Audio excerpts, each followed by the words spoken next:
important, what we expect they would have to say. We laid out all the documents that the administration is withholding, and how the senators, if they're doing impartial justice, should want to see those documents. The president, late last night or early this morning, depending on where you are in the world, bragged that he thought things were going well because they had all the materials. Well, indeed, they do have the material hidden from the American people. That is nothing to brag about. And if the senators are serious about wanting to learn all the facts, if the president's team wants to contest any of the facts, these documents and witnesses will need to be produced. Let the American people hear what John Bolton has to say. Let the people hear what Mick Mulvaney has to say, or Secretary Pompeo, or any of the other witnesses with relevant information. They want to know. The American people overwhelmingly want to hear from these witnesses, and for a very good reason, because they can shed light on the president's misconduct. So yesterday we made the case for the witnesses and the documents. Today we will begin our trial with the factual chronology. We will go into extensive detail about what happened and when and how we know that it happened. We do not assume that everyone in the Senate was able to watch all of the House testimony. Some of you in the press were able to do that. We cannot assume the senators were able to do that even as we were, let alone that the American people were able to do so. So we will lay out all the facts in chronology, and new facts can continue to come to light, and we believe we will make an overwhelming case for the president's conviction on both Article 1 and Article 2. And with that, I'm happy to take a few questions. Mr. Nadler, the Republicans have been going. I'm going to respond to the questions. Okay, well, Mr. Nadler's been criticized by Republicans, Mr. Schiff. Are you open to, in principle, a witness exchange so that Republicans can, for instance, call on Hunter Biden? This isn't like some fantasy football trade, as I said yesterday. This isn't, we'll offer you this if you'll give us that. We'll offer you a witness that is irrelevant and immaterial, who has no relevant testimony, but a witness that will allow us to smear a presidential candidate if you want to get a legitimate witness. That's not a trade.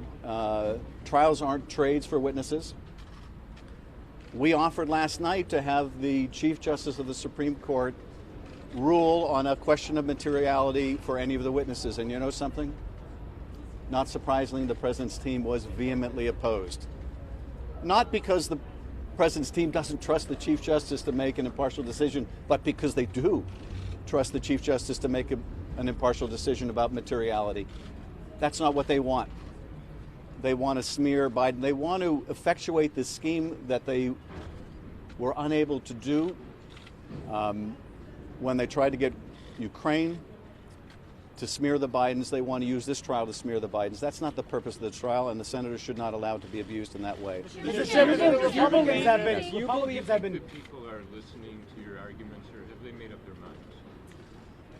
Well, look, I can't speak for the senators. I would hope that they have an open mind. As I said yesterday, whatever they may have thought in the past, whatever they may have said in the past, there's an event of constitutional dimension that supersedes all of that, and that is the oath that they took at the beginning of this trial. So I have to hope that some, if not all, of the senators will abide by that oath and will hear us with an open mind. But even if they don't, I do expect the American people are watching, and I think the American people are listening, and they do have an open mind. And it's those Americans we're talking to also. As I said before, we're trying this case to two juries, the Senate and the American people. Was it appropriate? From the Chief Justice last night change anything about how you prepare and present your arguments?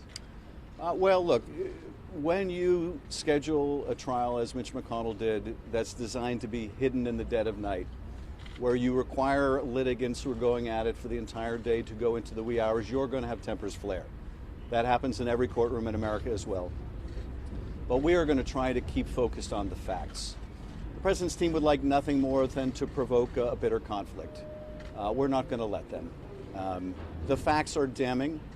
We're going to lay them out in great detail in our chronology today. Thank you very much. Was it appropriate to call Republicans engaging in a cover-up, sir? Was that appropriate?